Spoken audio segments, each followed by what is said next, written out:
মধুর বাচনে লোকে জিজ্ঞাসিল তাই, কিবা মনে করি মুনি আসিরে হেথায়।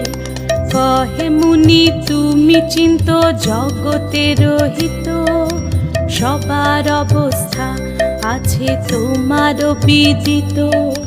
সুখেতে আছো এ যত মর্তবাসীগণ, বিস্তারিয়া মোর কাছে করহ বর্ণন। লক্ষ্মী মার হেন কথা শুনি মুনি বর, কহিতে লাগিলা তারে জুড়ি দুই কর। অপার করুণা তোমার আমি ভাগ্যবান, মর্তলোকে নাহি দেখি কাহারও কল্যাণ।